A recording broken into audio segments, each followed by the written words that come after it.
그래서 하이브보다는 지금은 엔터 3사 쪽 기존의 강자들 위주로 해서 보시고 두산중공업은 수급적으로 좀 끝나지 않았나 싶습니다.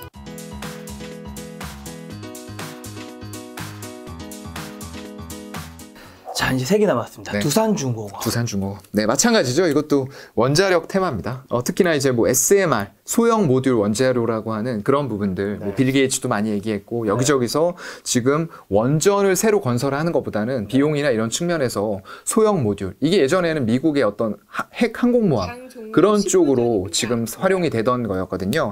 그래서 이런 쪽에 좀 특화가 돼 있고, 다만 어떤 좀 캐시카우나 이런 부분들, 시총 부분에서 밸류를 따지면은 조금 힘들기는 해요. 네, 밸류로 따지면은 힘들기는 한데, 어쨌건 간에 원자력 테마를 가지고 15,000원에서 바닥 찍고 좀 꾸준하게 올라가는 모습들을 역시나 좀 보여주고 있는 그런 상태고요. 이것도 지금 뭐 보시게 되면은 조금 테마성으로 탔어요. 그러면서 이렇게 기관들이 살포시 좀 사주는 모양들 나왔다가 차익 실현이 최근 들어오고 있고요. 외국인들도 샀다가 급격하게 차익 실현을 하고 있어요. 네, 막 급격하게 차익 실현을 하고 있고 오늘도 좀 팔고 있네요. 그래서 두산중공업에 대해서는 조금 중장기로는 보되 단기적인 테마는 제가 볼 땐 좀 끝난 것 같아요. 왜냐하면 실적도 그렇고 여기가 이제 신재생 산업이라던가 신재생 에너지 쪽에서 풍력하고 있거든요. 근데 이쪽에서 하고 있는 8메가와트급의 풍력이 이미 다른 업체들에서는 12에서 14메가와트짜리 상용화해서 하고 있어요. 이거 언제, 지금 8메가가 상용화가 아니거든요, 두산중공업이요. 언제 이거를 해가지고 상용화를 할 거냐는 거예요. 이미 다른 업체들 대비해서는 경쟁력이 떨어져 있는 상태고요. 거기다 가스터빈, 이런 것도 이제 세계 5번째로 개발을 했는데, 그런 것들과 지금 원자력 관련해서 소형 모듈 원자로, 이런 부분들이 어떻게 진행이 되는지를 조금 지켜보면서 투자를 해야 되겠다 싶고요. 이거에 대해서는 지금은 접근은 저는 조금 금지라고 봐요. 물론 단기적으로 테마성 타면서 뭐 한 25,000원대까지는 올라갈 수도 있을 것 같은데 기술적으로요. 그런 부분이 아니고서는 지금 외국인들이 이렇게 대량 매도가 다시 들어오고 있는 상태에서는 주가가 단기 테마성 떨구면서 다시 빠질 수도 있는 구간이라고 보거든요. 그래서 차라리 아까 수급이 붙었던 한국전력이라던가 뭐 한전기술 이런 쪽들은 모르겠는데 두산중공업은 단기적인 좀 테마 부분에서는 수급적으로 좀 끝나지 않았나 싶습니다. 자, 크래프톤. 네, 크래프톤. 정말 이것도 애중의 종목이죠. 그렇죠. 네. 최근에 이제 조금 올라가는 듯 싶으나 아주 좁은 박스권 구간에 27만 원에서 30만 원 정도 갇혀 있는 것 같아요. 연기금이 뭐 사서 뭐 한 35% 마이너스가 나 있다고 하니까 정말 뭐 말을 다 했는데, 이게 최근에 이제 조금 어떤 매입 부분들 그런 것들이 좀 나왔잖아요. 대표가 이제 돈이 얼마나 많길래 병규형 뭐 폭락에도 사고 또 사고 300억 베팅했다 이런 얘기 나오는데 뭐 솔직히 돈 많으시죠. 네, 많으신 분이고 그런 부분에 있어서 조금 대표라던가 이런 임원분들이 이 주가를 산다 이런 주식들을 내가 더 지분을 늘린다라고 하는 건 보통은 이게 바닥권 주가가 많이 빠져 있기 때문에 조금 올라갈 채비를 한다 이런 인식들을 많이 하세요. 네, 솔직히 좀 너무 많이 빠진 것 같기는 하고요. 여기에서 일단 외국인들은 뭐 조금 잠잠한 상태로 그냥 바닥은 좀 다진 거 아닌가요? 네, 바닥은 조금 제가 볼 때는 한 27만 원대 정도에서는 다지고는 있어요. 네, 그래서 일단 자사주 뭐 매입이라던가 이런 부분들 해서 소각까지도 해주면 좋을 텐데 아직까지는 수급이 조금 불안정하긴 해요. 네, 외국인 기관들도 샀다 팔았다를 하고는 있는데 전반적으로 물량들이 크게 우상향하고 있지는 않다는 거예요. 네, 그래서 아직까지 막 확신을 가지고 살만한 구간은 아직까지 좀 아닌 것 같고요. 일단 조금 기다리시면서 역시나 FOMC 회의 좀 보시면서 가야 될 것 같고요. 일단 게임주에 대해서도 윤석열 그 당선인 보시게 되면은 어떤 강한 규제는 아니에요. 일단 자율적으로 조금 풀어주되 거기 내에서 조금은 이제 너무 과도하게 나간 부분들은 조금 규제를 하겠다 이런 부분이거든요. 그렇게 된다고 했을 때에는 뭐 P2E를 이재명 후보였죠. 이재명 후보만큼 강하게 뭐 풀어주겠다 이런 건 아니었어요. 네, 그렇기 때문에 그렇다고 하더라도 NFT라던가 메타버스에 대해서는 긍정적인 관점 유지를 하고 있거든요. 그렇다고 보면은 일단은 게임주도 바닥 다지고 있는 가운데에서 조금은 지켜볼 필요가 있을 것 같다. 그 정도로 말씀드리겠습니다. 마지막 30번째 하이라이트 종목입니다. 29번이었나요? 네. 하나 안 본 게 있었네요. 하이브. 네. 엔터주죠. 엔터주 같은 것도 하나 이제 보고 가도록 하겠습니다. 최근 엔터주 굉장히 좋았어요. 근데 하이브 같은 경우에는 크게 힘을 못 썼어요, 솔직히. 다른 엔터, 전통적인 3사, SM, YG 엔터, JYP 엔터 대비해서는 힘을 못 썼던 거예요. 네. 이것도 또 지금도 또 막히는 파동이 나오다니요. 네. 한 29만 원대에서 61선과 전고점 부근들에 막히는 파동들이 나왔고요. 오늘같이 4%대 하락이 나왔다고 하면 수급이 분명히 좀 좋지 않을 겁니다. 네. 그동안에는 뭐 샀다 팔았다. 이 구간에서는 조금 기관들이 사면서 좀 끌어올렸었는데 기관들 차익 실현 들어오기 시작하면서 네. 음봉이 많이 보이기 시작하네요. 빠지는 날이요. 네. 외국인들은 대신에 조금씩 받고 있는데 개인이 조금 개입하는 부분들이 있다 보니까 큰 탄력은 못 나오고 있어요. 이런 것들이 이제 조금 엔터 3사와의 차이가 될 것 같은데 솔직히 좀 나쁜 이슈는 아닌 것 같아요. 이게 엔터 쪽에서는 봐야 될 게 전통적으로 활동하던 어떤 그 아티스트들의 IP가 좀 중요해요. 왜냐하면 그런 IP들을 가지고 NFT 쪽과 굉장히 많은 어떤 MOU라던가 사업 체결들을 하고 있거든요.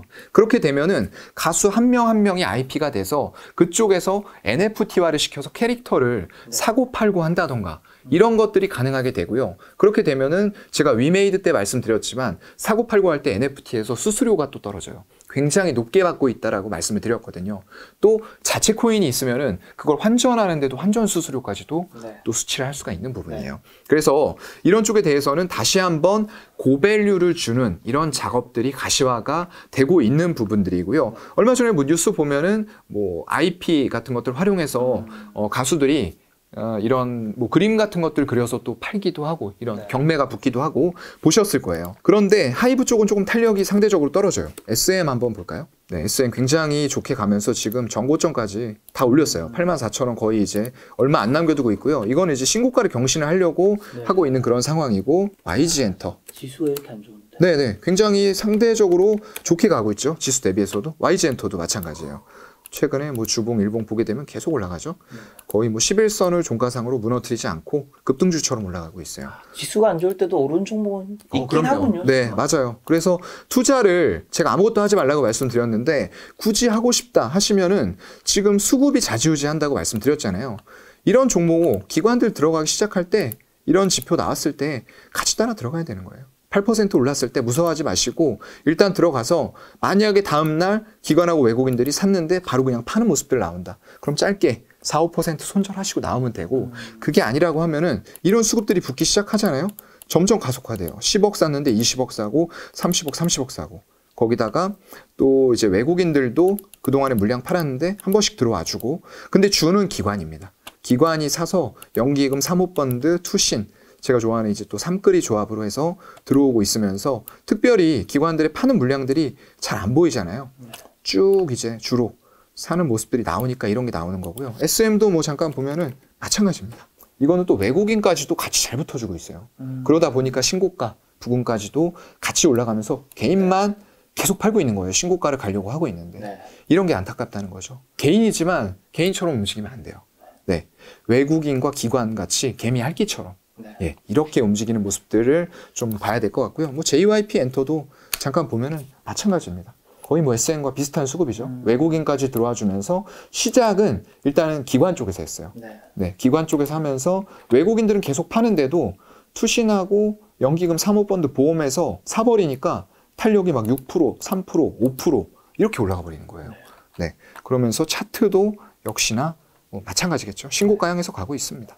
그래서 하이브보다는 지금은 엔터 3사 쪽 기존의 강자들 위주로 해서 보시고 하이브도 물론 좋은 기업입니다. 뭐 방탄소년단이라는 걸출한 그룹을 보유를 하고 있고 거기에서 이제 위버스라는 플랫폼을 가지고 또 NFT 거래가 활성화가 될 거기 때문에 물론 엔터 이제 4사 그리고 엔터 3사 시총 다 합쳐도 거의 뭐 하이브에 맞먹잖아요. 굉장히 큰 기업인데 수급적으로는 일단은 조금은 지금은 아니고요. 그래도 바닥권에서 외국인과 기관들이 턴하면서 수급 좀 한 2, 3일 연속적으로 들어올 때는 충분히 접근이 가능한 종목으로 말씀드리겠습니다. 네. 자, 지금까지 코스피 시가총 1위부터 30위까지 봤는데 네. 자, 코스닥 가지고 계신 분들은 또 다음 달에 1위부터 30위까지 맞습니다. 보니까 조금만 그날 기다려주세요. 기다려주시면 되고요. 지금까지 언급해 주신 종목들이 뭐 워낙 다 대형주니까 맞아요. 이 중에서 뭐 차장님만의 네. 뭐 최애 종목들 탑 1부터 3가 있다면. 그렇죠. 네, 일단은 저는 한 3개 정도가 좀 보이네요. 네. 일단은 지금 카카오부터 좀 사고 싶어요.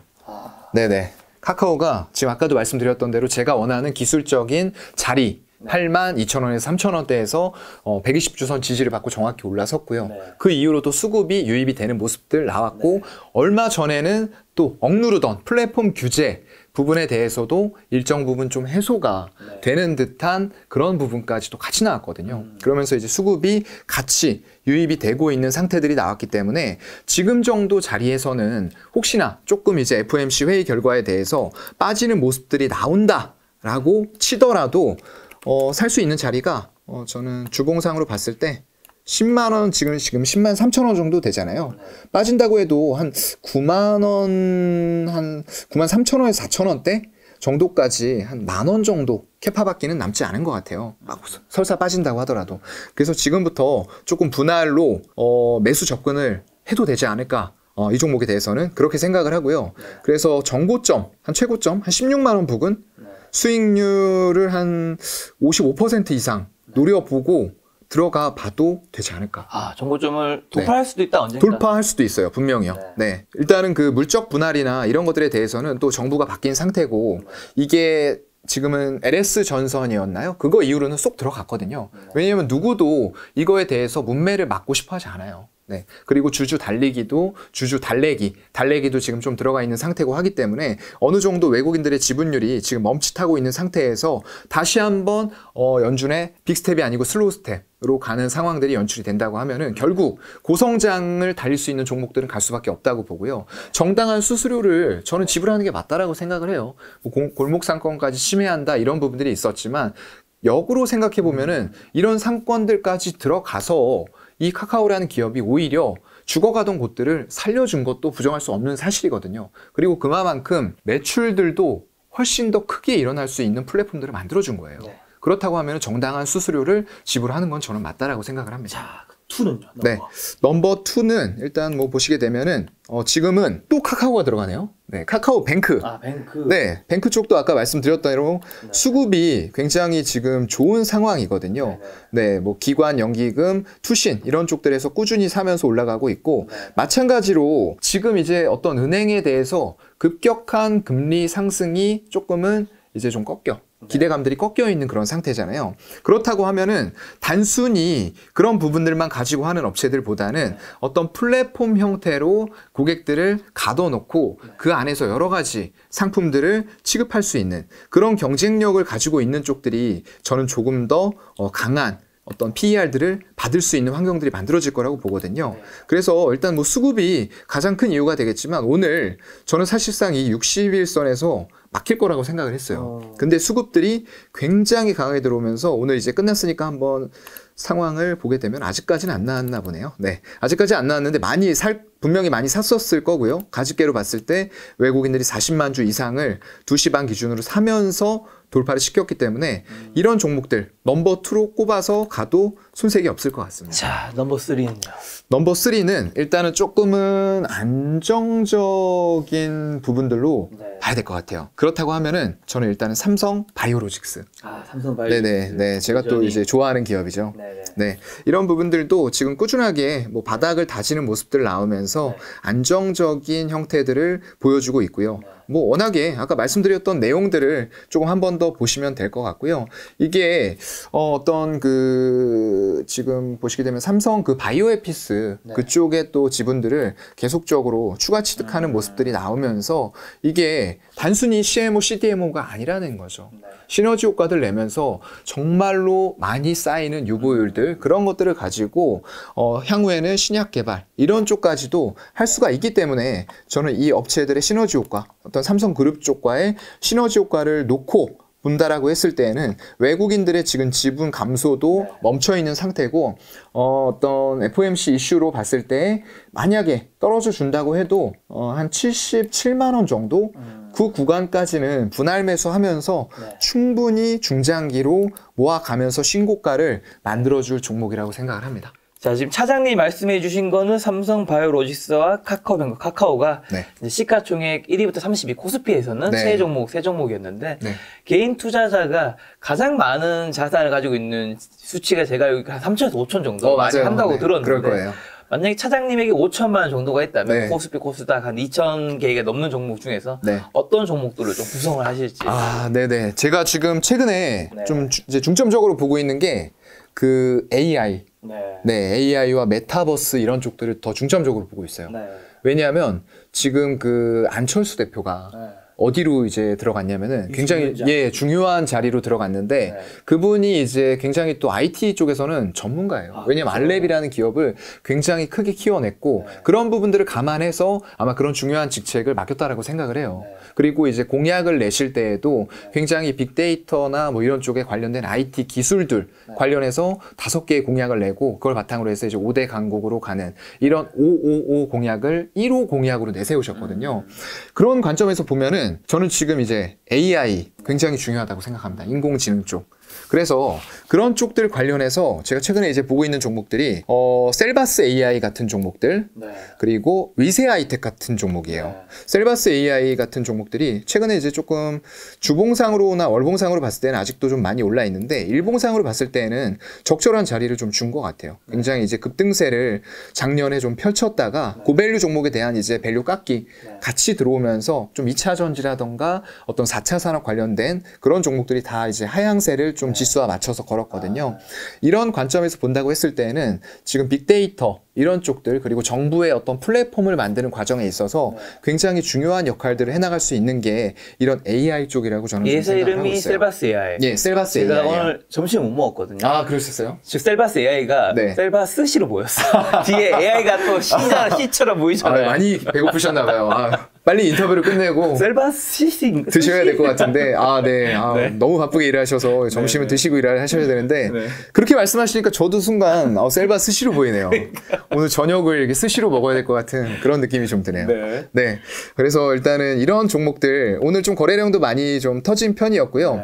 이게 그 어떤 그 윤석열 당선인의 정책과도 좀 맞아 떨어지고 그리고 안 대표가 그런 자리에 위임이 된 부분들로 봤을 때 향후에 어떤 이런 AI 관련된 부분들에서 크게 좀 수혜를 받을 수 있는 기업들, 특히나 이런 기업들은 제가 지금 말씀드리는 기업 셀바스 AI는 실적이 빠르게 흑자 전환되는 모습들을 또 보여주고 있어요. 실적 한번 볼까요? 네, 실적 뭐 잠깐만 하나 보게 되면은 네. 여기에서 보시게 되면 사실상 별로 좋은 기업은 아니었어요. 네. 2016년도 연간 재무제표 봤을 때 매출액이 300억 한 중반대에서 영업이익이 한번 400억 한 70억 정도 매출 냈을 때 6억의 흑자가 나왔을 때가 있거든요. 네. 그때 제외하고는 뭐 84억 적자, 171억 적자 그러다가 점점 더 이제 적자폭이 줄어들고 있었어요. 그러다가 흑자죠. 올해가 이제 56억으로 빠르게 흑자 전환했는데 이게 분기별로 보게 되면은 정말 고르게 잘 나오고 있습니다. 1분기에 적자 냈었는데 매출액이 이제 조금씩 증가가 되는 수치가 보이면서 16억, 25억, 27억 흑자 행진을 3분기 연속으로 해나가고 있다는 거예요. 이런 추세들이 앞으로도 이제 계속될 가능성이 저는 충분히 있다라고 보고요. 그런 관점에서 봤을 때는 부채 비율도 안정이 돼가고 있어요. 네, 막 123%까지 갔었는데 85% 점점 이제 줄어드는 모습들 나오고 유보율도 회사에 쌓아가고 있기 때문에 이런 유보율을 바탕으로 해서 굉장히 좀 연구, 기술, 개발 이런 쪽들 원활하게 이루어질 거라고 보고요. 흑자 전환의 기조가 계속된다고 하면은 윤 정부에서 굉장히 좀 좋은 혜택을 받을 수 있는 그런 기업이 될 것 같고요. 위세 하이텍까지만 뭐 하나 소개를 해드리겠습니다. 이 기업도 마찬가지로 좀 플랫폼 쪽을 공급을 하고 있는데 굉장히 안정적이에요. 네. 적자를 2016년 이후로 한 번도 낸 적이 없어요. 영업이익도 그렇고 순이익도 그렇고요. 그리고 매출액이 보시게 되면은 2018년까지는 정체가 돼 있다가 2019년도부터 소폭 늘어나면서 한 200억, 250억, 올해는 작년이었죠? 340억까지 증가하고 영업이익도 7억에서부터 시작해서 꾸준히 증가하는 17억, 29억, 37억, 57억 굉장히 예쁘게 증가하는 모습들을 보여주고 있거든요. 거기다 부채 비율도 굉장히 낮습니다. 60%대고 유보율은 굉장히 높아요. 1200%대예요. 그만큼 회사의 재무구조 안정적인 상태에서 실적도 굉장히 안정이 돼 있고요. 이 기업이 하는 일이 어떤 거냐라고 하면은 이제 와이즈 프로핏이에요. 이 서비스를 제공을 하고 있는데 이 빅데이터 품질 관리부터 분석 그리고 AI 쪽까지 빅데이터 활용을 위한 토탈 소프트웨어라고 생각을 하시면 되고요. 이런 부분을 그 공무원 연금공단에서도 이런 거를 채택을 하고 있어요.